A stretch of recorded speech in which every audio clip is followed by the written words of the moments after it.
আসসালামু আলাইকুম। সবার আগে বাছাই করা 10টি আন্তর্জাতিক খবর জানিয়ে দেব। প্রথমেই থাকছে শিরোনাম। তবে তার আগে অনুরোধ থাকবে ভিডিওটিতে একটি লাইক দিবেন।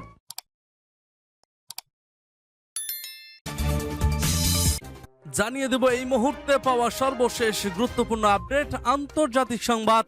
অগঠনমূলক কর্মকাণ্ড এড়িয়ে চলুন।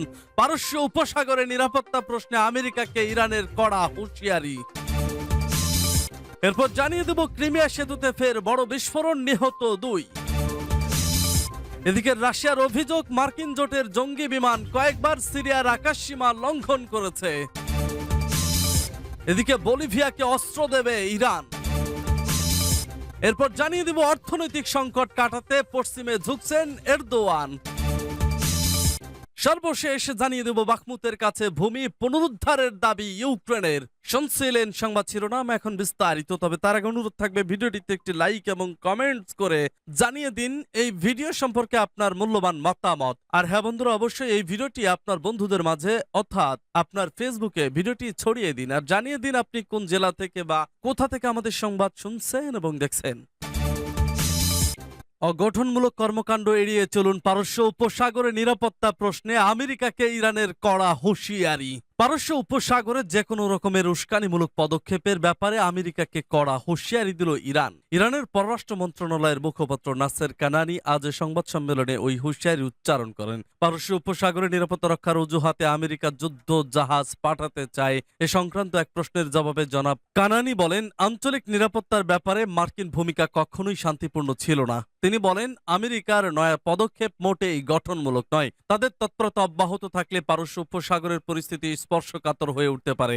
জনাব কানানি জোর দিয়ে বলেন, ইরান এ অঞ্চলের নিরাপত্তাকে প্রভাবিত করে এমন যে কোনো তৎপরতার ব্যাপারে খুবই সংবেদনশীল। সীমান্তের কাছে যে কোনো প্রকার অবৈধ পদক্ষেপের উপর ইরান কড়া নজর রাখে বলেও তিনি উল্লেখ করেন।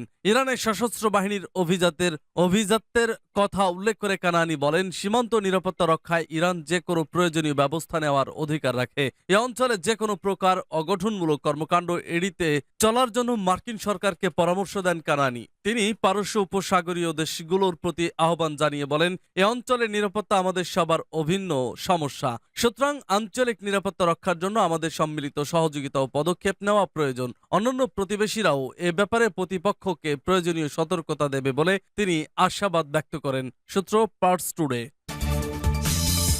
ক্রিমিয়া সেতুতে ফের বড় বিস্ফোরণ, নিহত 2। ক্রিমিয়া সেতুতে আবারও বড় বিস্ফোরণের ঘটনা ঘটেছে। এতে অন্তত 2 জন নিহত হয়েছে বলে খবর পাওয়া গেছে। সেতুটি ক্রিমিয়া উপদ্বীপ ও রাশিয়ার ক্রাসনোদর অঞ্চলকে সংযুক্ত করেছে।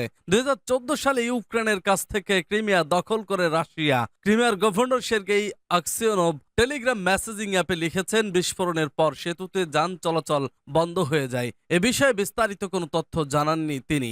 রাশিয়ার দক্ষিণ পশ্চিমাঞ্চল বেলগরোডের গভর্নর বলেন, ক্রিমিয়া সেতুতে এক দুর্ঘটনায় এক দম্পতি নিহত হয়েছে, আহত হয়েছে তাদের কন্যা। রাশিয়ার গণমাধ্যমের খবরে বলা হয়েছে, সোমবার সকালের দিকে 2টি বিস্ফোরণে ঘটনা ঘটে সেতুটিতে।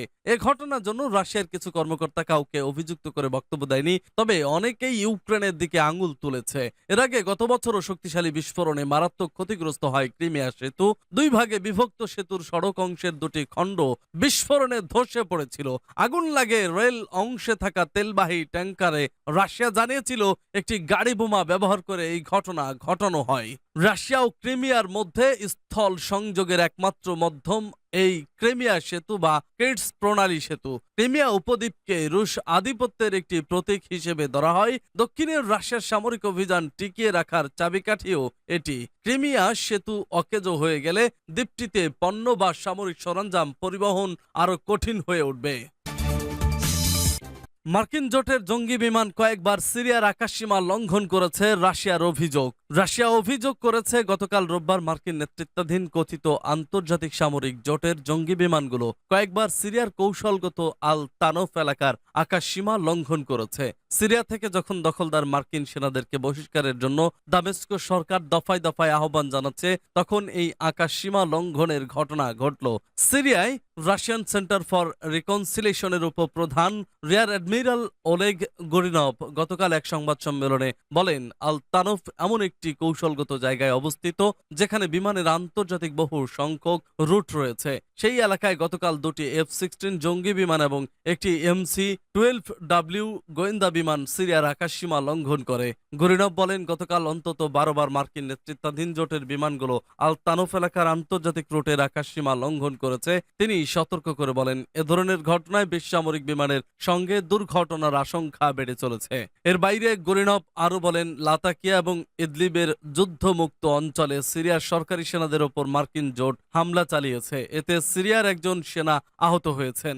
গতকালই এর আগে পেন্টাগনের এক কর্মকর্তা জানিয়েছেন, সিরিয়ার আকাশে রাশিয়ার আগ্রাসন মোকাবেলার বিষয়টি আমেরিকা বিবেচনা করছে। সূত্র পার্টস টুডে। বলিভিয়াকে অস্ত্র দেবে ইরান। এবার ল্যাটিন আমেরিকার দেশ বলিভিয়াকে অস্ত্র দেওয়ার ঘোষণা দিয়েছে ইরান। রোববার ইরানের প্রতিরক্ষা মন্ত্রী এ তথ্য জানিয়েছে খবর পার্টস টুডের। প্রতিবেদনে বলা হয়েছে, বলিভিয়ার প্রতিরক্ষা খাতে অত্যাধুনিক প্রযুক্তি সরবরাহ করতে তেহরান তার প্রস্তুতির কথা জানিয়েছে।